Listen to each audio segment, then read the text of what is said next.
Assalamualaikum warahmatullahi wabarakatuh. Waalaikumsalam warahmatullahi wabarakatuh. Pemirsa LDS TV, jumpa lagi di acara Indahnya Islam. Kali ini kita akan membahas tentang membuktikan kebenaran Al-Quran. Nah, seperti apa sih membuktikan kebenaran Al-Quran? Tentu saya tidak sendiri. Di sini ada narasumber kita yang sangat luar biasa. Beliau adalah seorang pengemban dakwah, aktivis dakwah. Beliau adalah Ustadz Adi. Nah, sebelum kita lanjut membahas tentang membuktikan kebenaran Al-Quran, ada baiknya kita sapa dulu Ustadz Adi. Assalamualaikum warahmatullahi wabarakatuh, Ustadz Adi. Waalaikumsalam warahmatullahi wabarakatuh. Apa kabar Ustadz? Alhamdulillah. Alhamdulillah. Ya. Hari ini kita akan membahas tentang membuktikan kebenaran Al-Quran, Ustadz Adi, ya. Dimana Al-Quran itu, setahu saya, sepengetahuan kaum muslim, bahwa Al-Quran itu memang kalamullah, tapi untuk proses keimanannya itu seperti apa, Ustadz Adi? Monggo Ustadz Adi. Ya, terima kasih Kak Ilmi dan pemirsa LDS TV di mana saja berada. Baiklah, kali ini kita akan kembali mengecas keimanan kita terkait dengan kitab suci agama kita, yaitu Al-Quran. Karena di kondisi keumatan hari ini, yaitu kita bisa lihat fakta-fakta yang ada di lapangan, ya, masih banyak kaum muslimin yang bahkan itu masih buta huruf Al-Quran. Nah, mungkin saja salah satu yang menyebabkan adalah proses keimanan terhadap Al-Quran ini yang masih perlu banyak kita tingkatkan. Maka kita harus membuktikan kembali dulu apa sih Al-Quran itu. Faktanya tentu Al-Quran adalah sebuah kitab yang bahasanya adalah bahasa Arab, ya. Dan juga diturunkannya di Arab. Di Arab, betul. Dan seseorang yang membawa Al-Quran itu pertama sekali ke dunia ini adalah seorang manusia yang berbangsa Arab, Quraisy, yaitu Nabi besar Muhammad Sallallahu Alaihi Wasallam. Nah, maka dari fakta dari Al-Quran ini, kemungkinannya itu adalah tiga, ya. Maka kemungkinan yang pertama adalah Al-Quran ini berbahasa Arab atau karangannya orang Arab. Berarti ada kemungkinan ya, itu buatan orang Arab. Ada gitu. Kemungkinannya ini karangannya orang Arab. Itu karena bahasanya bahasa Arab diturunkan di Arab. Nah, dan kemungkinan yang kedua, karangannya Nabi Muhammad atau buatannya Nabi Muhammad nih. Itu karena beliau yang membawa pertama sekali ke dunia ini. Atau kemungkinan yang ketiga, Al-Quran ini adalah berasal dari Allah Subhanahu wa Ta'ala. Nah, pemirsa LDS TV sekalian yang dirahmati Allah, hanya ada tiga kemungkinan ini dilihat dari fakta Al-Quran. Nah, maka kita akan mencoba mengurai satu persatu bahwa Al-Quran ini ternyata bertentangan dengan budayanya orang Arab. Bertentangan dengan budaya orang Arab pada saat itu. Ternyata pada saat orang Arab itu saat dahulu ketika Al-Quran itu diturunkan, mereka itu justru menyembahnya itu menyembah patung. Menyembah patung, menyembah berhala, dan Al-Quran itu menentang penyembahan mereka itu terhadap berhala-berhala itu. Jadi Al-Quran menentang penyembahan terhadap Tuhan-Tuhan yang banyak itu.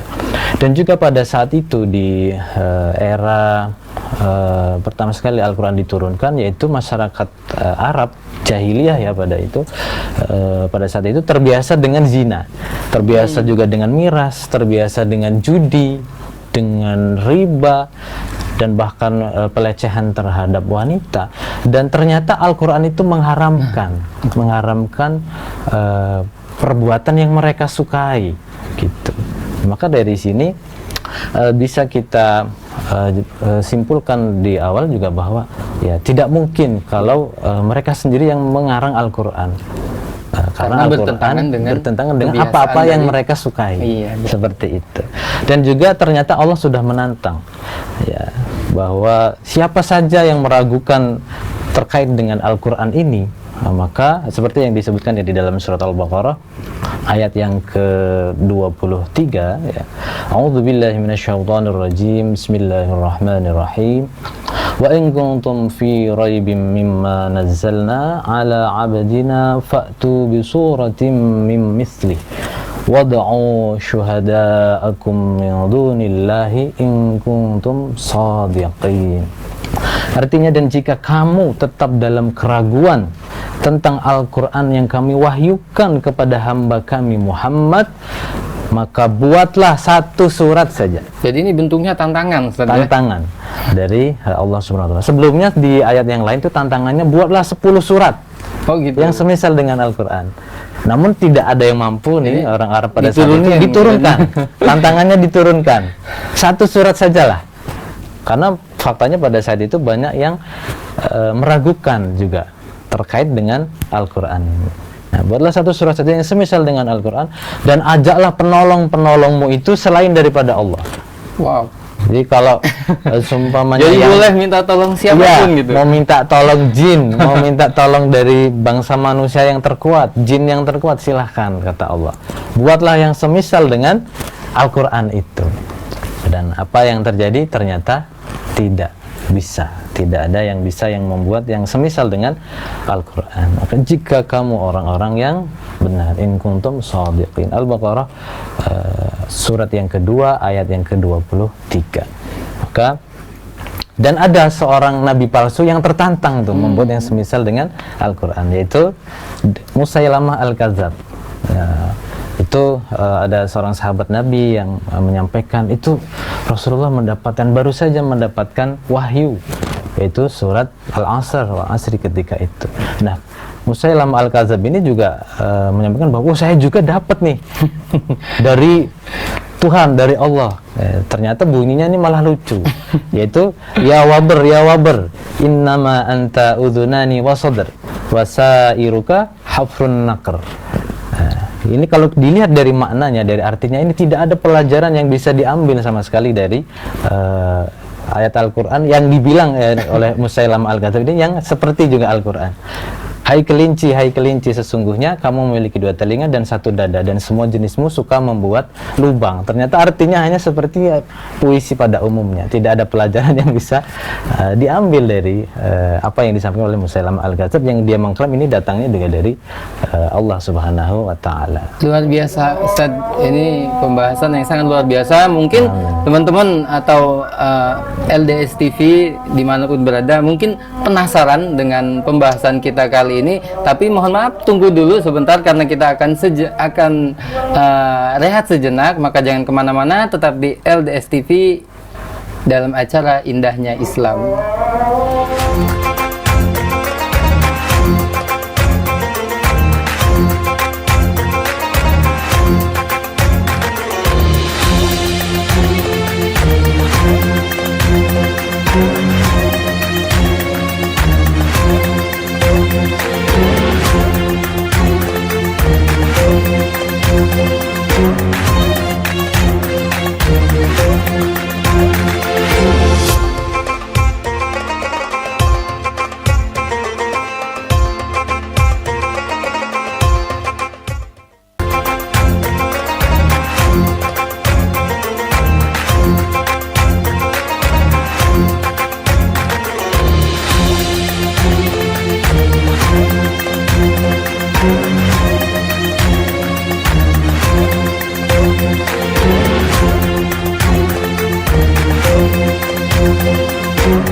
Pemirsa LDS TV masih bersama kami dalam acara Indahnya Islam. Nah, tadi di segmen awal kita sudah membahas bahwa kemungkinan yang pertama tadi itu terbantahkan bahwa Al-Quran itu buatannya orang Arab. Karena apa? Karena bertentangan dengan kebiasaan-kebiasaan orang Arab. Nah, di segmen kali ini kita akan membahas yang kedua. Tadi kan baru yang pertama, yang kedua itu karangan Nabi Muhammad gitu ya Ustaz ya? Iya, kemungkinannya. Kemungkinannya. Jadi seperti apa Silakan Ustaz. Ya, terima kasih Kak Ilmi dan pemirsa LDS TV di mana saja berada. Kemungkinan yang pertama bahwa Al-Quran adalah karangannya orang Arab itu sudah terbantahkan. Maka kita akan coba buktikan kemungkinan yang kedua, yaitu apakah Al-Quran itu karangannya Nabi Muhammad Sallallahu Alaihi Wasallam. Faktanya beliaulah yang membawa pertama kali Al-Quran ke dunia ini dan Al-Quran keluar dari lisan beliau. Dan maka ternyata bahwa faktanya Nabi Muhammad adalah seorang yang ummi. Ini ada di dalilnya di dalam surat Al-A'raf ayat yang ke-157. Dan pengertian dari ummi ini banyak ulama menjelaskan bahwa maknanya adalah buta huruf ya. Dan Rasulullah juga belum pernah mengeluarkan satu karya tulis atau sebuah buku. Dan umi di sini bukan berarti adalah bodoh ya, tapi kerumitan huruf Arab pada saat itu, maka itu wajar seseorang itu mengalami buta huruf. Dan ini juga sebagai hujjah bahwa mana mungkin seseorang yang buta huruf kok bisa mengeluarkan kitab ya, yang luar biasa. Dan juga ternyata Rasulullah itu sepanjang hidupnya selain menyampaikan Al-Quran, ternyata dari lisan beliau juga keluar yang namanya hadis. Dan masing-masing mempunyai gaya bahasa tersendiri, ciri khas masing-masing. Dan sepanjang hidup beliau, dari awal menerima wahyu sampai di masa-masa akhir hidup beliau, tidak pernah tertukar itu bahasanya. Ya mungkin saja kalau ada seorang aktor ya, acting, bagaimana dia di atas panggung, bagaimana di kehidupan aslinya, itu bisa saja tertukar-tukar. Tapi tidak dengan Rasulullah Shallallahu Alaihi Wasallam. Itu. Jadi pembuktian yang kedua, ya salah satunya adalah dengan seperti itu ya, gaya bahasa hadis dan Al-Quran itu berbeda. Dan Al-Quran itu dengan gaya bahasa yang tinggi dan luar biasa ya, dan mudah dihafalkan Al-Quran itu. Mungkin Kak Ilmi juga sering ya membaca Al-Quran, membaca hadis, itu karakteristik bahasanya berbeda. Ya, sama-sama bahasa Arab, namun ketinggiannya Al-Quran itu berbeda dengan hadis. Jadi kemungkinan yang pertama tadi sudah terbantahkan, dan yang kedua juga terbantahkan karena Rasulullah Muhammad SAW juga seorang ummi. Jadi terbantahkan ya kedua itu. Terbantahkan. Berarti ada kemungkinan satu lagi nih Ustaz. Ya, maka di samping itu juga sebelum nanti kita membutuhkan kemungkinan yang ketiga, dan ternyata juga banyak informasi yang di dalam Al-Quran itu yang tidak pernah terjadi di hadapan Nabi Muhammad. Gitu. Kan Al-Quran itu bercerita tentang masa lalu, tentang kisah-kisah para nabi. Yang Rasul tentunya belum tahu ya. Rasul kan hidupnya tidak di masanya Nabi Musa, masanya nabi-nabi yang diceritakan itu di dalam Al-Quran. Dan juga Al-Quran juga bercerita mengenai sains teknologi ya, yang itu baru diketahui adalah di era modern saat ini, seperti lautan yang terbelah ya, terpisah antara yang berwarna biru dan dengan berwarna putih ya. Nah, itu juga Rasulullah kan hidupnya di Arab, dan laut ini juga tidak berada di wilayahnya beliau. Nah, dari mana beliau bisa tahu tentang cerita masa lalu dan masa depan yang di era modern ini baru saja dibuktikan. Nah, maka kemungkinan yang ketiga, tadi kan cuma 3 ya kemungkinannya. Karangannya orang Arab ini batil, terbantahkan. Kemungkinannya Nabi Muhammad juga terbantahkan, karena ternyata beliau adalah seorang yang ummi, seorang yang buta huruf, tidak pernah mengeluarkan karya tulis sebelumnya, buku sebelumnya, dan gaya bahasa hadis itu adalah bahasa khas beliau, redaksi dari beliau, dan Al-Quran adalah dengan gayanya tersendiri. Dan ternyata memang kemungkinan yang ketiga inilah kemungkinan yang benar, adalah Al-Quran itu adalah kalamullah. Al-Quran adalah bersumber dari Allah Subhanahu wa Ta'ala, yang diturunkan melalui perantaraan malaikat Jibril kepada seorang manusia mulia bernama Muhammad. Ini sekaligus juga membuktikan bahwa yang membawa Al-Quran ini adalah seorang utusan. Jadi Al-Quran ini sebagai juga mukjizat. Kalau kita bicara tentang mukjizat, Nabi Musa alaihissalam juga punya itu mukjizat. Seperti apa Kak Ilmi, tongkat ya. Tongkatnya dipukulkan ke laut, lautnya terbelah. Juga bisa menelan ular-ular yang sihirnya dari anak buahnya Fir'aun ya, seperti itu. Tapi hari ini kita tidak bisa menyaksikan mukjizat itu. Tapi dengan Al-Quran, kemukjizatan Al-Quran sampai hari ini kita masih bisa menyaksikan kemukjizatan itu. Inilah luar biasa ya. Rasulullah sudah lama wafat, tapi kemukjizatan Al-Quran masih kita bisa lihat, bisa rasakan sampai hari ini. Berarti tidak terbantahkan ya Ustadz bahwa Al-Quran ini adalah kalamullah ya Ustadz. Ya. Tapi gini Ustadz, ada mungkin ya mestinya sih tidak ada lagi orang yang tidak mencapai 100% keyakinannya terhadap Al-Quran gitu kan. Tapi ada gitu, masih ada di zaman sekarang gitu yang belum yakin betul terhadap Al-Quran, padahal kan fakta-faktanya tadi sudah kita bahas itu kan. Itu gimana Ustaz menanggapi itu?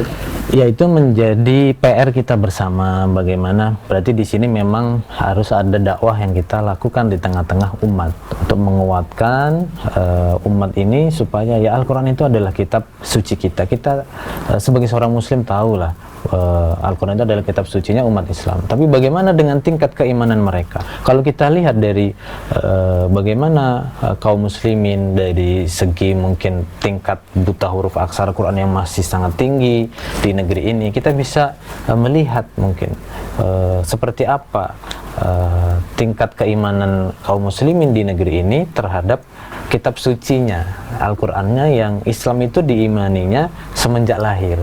Gitu. Tapi kenapa kok bisa bahkan untuk membaca Al-Quran saja masih banyak yang belum baik seperti itu.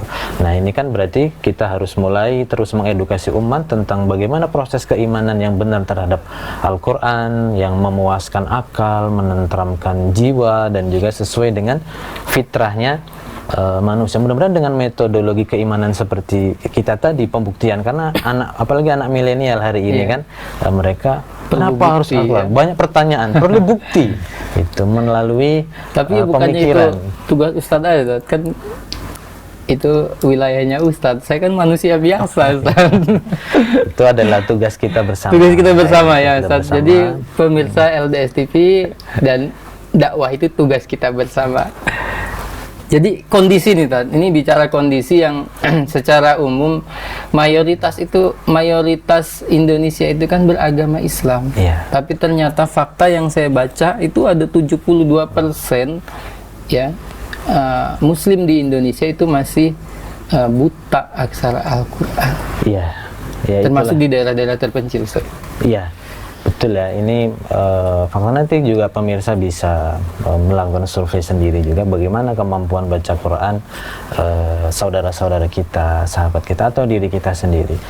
Ya, ini menjadi bahan introspeksi buat kita sebagai bahan perenungan, karena tentu hari besok harus lebih baik daripada hari ini.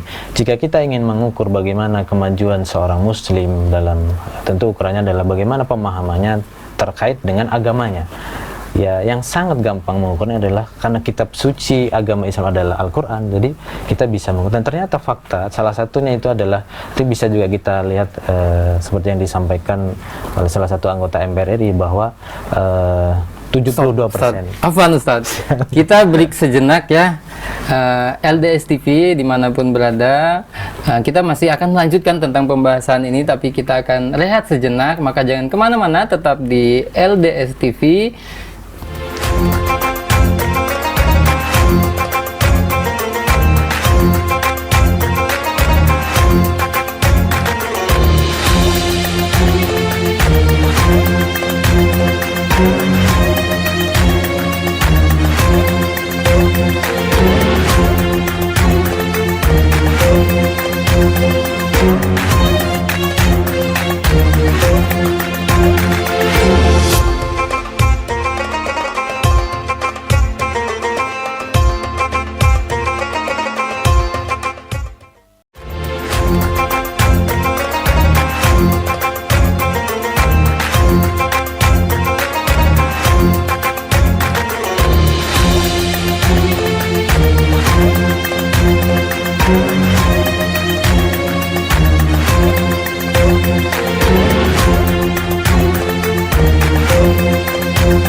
Pemirsa LDS TV masih bersama kami dalam acara Indahnya Islam. Nah, tadi sudah bahas tentang panjang lebar nih Ustadz, tentang pembuktian Al-Quran, tentang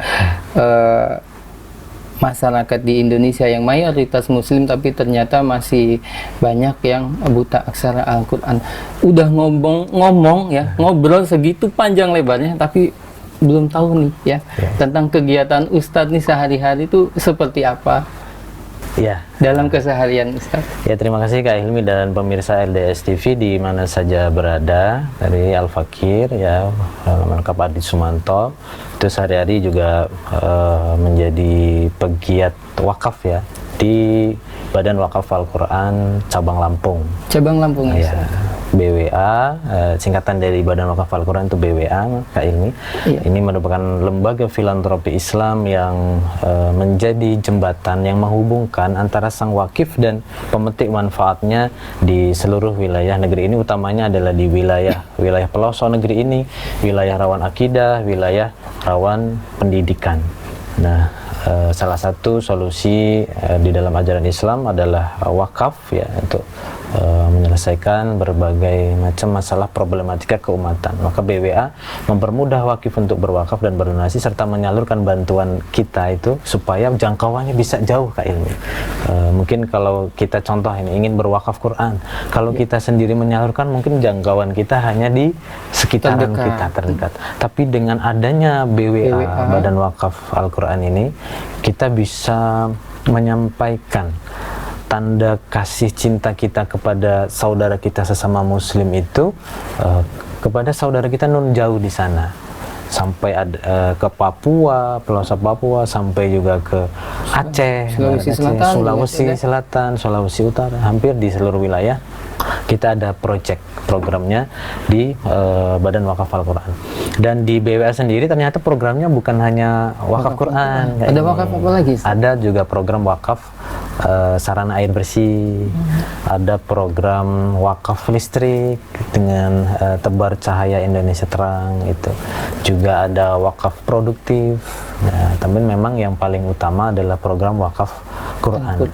Dan alhamdulillah sudah banyak sekali saudara-saudara kita yang terbantu dengan adanya BWA. Bagi sang wakif terbantu, Al-Qur'annya sampai kepada saudaranya yang mungkin saja belum pernah bertemu. Terus gini Ustaz, afwan Ustaz, terus kenapa sih kita harus berwakaf gitu? Apa sih keutamaan dari wakaf itu sendiri Ustaz? Iya, penting ya, mengingat bahwa ternyata Kak Ilmi yang kita tahu sebagai seorang Muslim, kita meyakini bahwa hidup di dunia ini hanya sekali, hanya sebentar, dan ternyata tidak terulang lagi.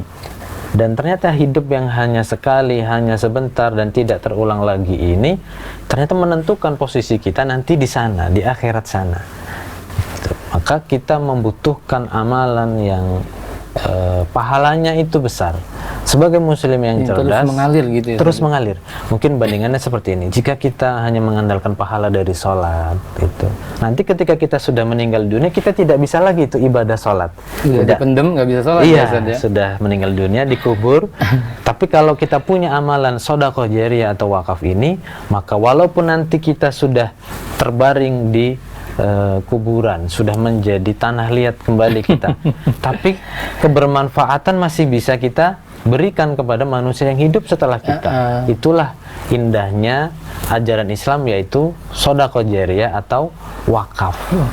Nah, maka kenapa kita berwakaf? Ya karena kita memikirkan bagaimana nasib kita di kehidupan setelah dunia ini. Wakaf adalah wujud kasih sayang kita terhadap juga manusia, saudara-saudara kita yang bahkan hidup nanti setelah kita. Saksikanlah betapa banyak jejak-jejak wakaf yang indah di negeri ini, di dunia ini. Itu adalah jejak wakafnya orang-orang solih ya, para ulama, para ustadz, orang-orang yang diberikan kelebihan harta. Hartanya tidak hanya habis untuk kepentingan dirinya saja dan keluarganya, tapi disisihkan untuk umat, untuk bagaimana mencintai saudaranya, membantu saudara-saudaranya yang mungkin kesulitan Al-Quran, seperti itu. Nah, mungkin gini, pemirsa LDS TV dimanapun berada, mungkin bertanya-tanya nih Ustadz. Nah, kan tadi udah bahas tentang wakaf. tapi mungkin masih bingung cara berwakaf di BWA. Mungkin Ustaz bisa menjelaskan sedikit tentang sangat mudah berwakaf di BWA itu. Bahkan sekarang bisa wakaf melalui online ya, bisa membuka di website kami bwa.id, dan bisa juga di channel YouTube kami di Wakaf Quran, bisa melihat kegiatan-kegiatan kami di sana. Dan kami di BWA Lampung saat ini kantor kami ada di Jalan Hibrida nomor 85 di Kelurahan Kota Baru, Kecamatan Tanjung Karang Timur, Kota Bandar Lampung. Bisa langsung berwakaf di BWA ke kantor kami, bisa berkonsultasi, bertanya bagaimana caranya. Bisa melalui transfer, bisa juga menemui tim-tim kami yang bergerak di lapangan. Seperti itu, jadi sangat mudah. Dan nanti juga bisa menghubungi langsung Al-Fakir Adi Sumanto di nomor 0857 6801 6829, dan berkaitan dengan wakaf ini. Bisa langsung transfer ke rekeningnya Yayasan Badan Wakaf Al-Quran dan dikonfirmasikan bukti transfernya. Ini untuk kesempurnaan akad wakafnya, supaya jelas nanti pemirsa ingin berwakaf atas nama orang tuanya almarhum atau almarhumah, karena bisa loh Kak Ilmi, kita berwakaf atas nama almarhum almarhumah. Seperti itu. Ada sebagaimana dalam sebuah riwayat ya dijelaskan bahwa sahabat Sa'ad bin Ubadah bersedekah dengan kebunnya yang banyak buahnya, diniatkan atas nama ibundanya tercinta yang telah meninggal dunia. Saat kita bisa berwakaf Al-Quran melalui BWA, dan atas nama diniatkan almarhumah. Insya Allah kita menjadi anak yang solih, dan kita bisa memberikan kebermanfaatan kepada orang tua kita, almarhumah yang sudah mendahului kita. Harta yang kita punya saat ini ya itu adalah dari, mungkin juga warisannya dari orang tua kita. Ya, kita bisa memberikan kebermanfaatan, pahala untuk orang tua kita. Luar biasa nih Ustadz Aldi, ilmu yang disampaikan pada saat ini. Tentunya pemirsa LDS TV juga akan semakin terbuka tentang wakaf, bahwa ternyata wakaf itu begitu banyak manfaatnya, terutama untuk kita yang mewakafkan, karena akan terus mengalirkan pahala kepada kita meskipun kita telah meninggal dunia, telah dikubur, pahala itu akan terus mengalir selama masih digunakan ya. Tapi mohon maaf Ustaz Adi, waktunya tidak cukup kalau kita mau ngobrol lebih panjang lebar lagi. Mungkin di lain waktu kita akan bahas lagi tentang ini di LDS TV tentunya. Maka pemirsa LDS TV tetap tonton tayangan kami dalam acara Indahnya Islam, dan bangga menjadi muslim, bangga menjadi muslimah karena indahnya Islam. Sekian dari saya, mohon maaf atas segala kekurangan, hilaf dan salah. Kepada Allah saya mohon ampun. Wassalamualaikum warahmatullahi wabarakatuh.